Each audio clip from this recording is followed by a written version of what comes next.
Genesis chapter 3, King James Version. Now the serpent was more subtle than any beast of the field which the Lord God had made. And he said unto the woman, Yea, hath God said, Ye shall not eat of every tree of the garden? And the woman said unto the serpent, We may eat of the fruit of the trees of the garden, but of the fruit of the tree which is in the midst of the garden, God hath said, Ye shall not eat of it, neither shall ye touch it, lest ye die. And the serpent said unto the woman, Ye shall not surely die. For God doth know that in the day ye eat thereof, then your eyes shall be opened, and ye shall be as gods, knowing good and evil. And when the woman saw that the tree was good for food, and that it was pleasant to the eyes, and a tree to be desired to make one wise, she took of the fruit thereof, and did eat, and gave also unto her husband with her, and he did eat. And the eyes of them both were opened, and they knew that they were naked, and they sewed fig leaves together, and made themselves aprons. And they heard the voice of the Lord God walking in the garden in the cool of the day, and Adam and his wife hid themselves from the presence of the Lord God amongst the trees of the garden. And the Lord God called unto Adam and said unto him, Where art thou? And he said, I heard thy voice in the garden, and I was afraid, because I was naked, and I hid myself.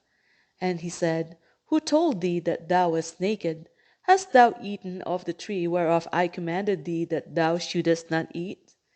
And the man said, The woman whom thou gavest to be me. And the man said, The woman whom thou gavest to be with me, she gave me of the tree, and I did eat. And the Lord God said unto the woman, What is this that thou hast done? And the woman said, The serpent beguiled me, and I did eat. And the Lord God said unto the serpent, Because thou hast done this, thou art cursed above all cattle, and above every beast of the field. Upon thy belly shalt thou go, and dust shalt thou eat all the days of thy life. And I will put enmity between thee and the woman, and between thy seed and her seed. It shall bruise thy head, and thou shalt bruise his heel. Unto the woman he said, I will greatly multiply thy sorrow and thy conception. In sorrow thou shalt bring forth children, and thy desire shall be to thy husband, and he shall rule over thee.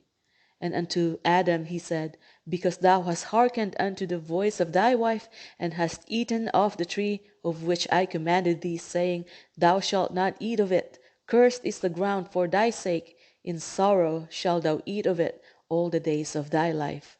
Thorns also and thistles shall it bring forth to thee, and thou shalt eat the herb of the field. In the sweat of thy face thou shalt eat bread till thou return unto the ground, for out of it wast thou taken, for dust thou art, and unto dust shalt thou return.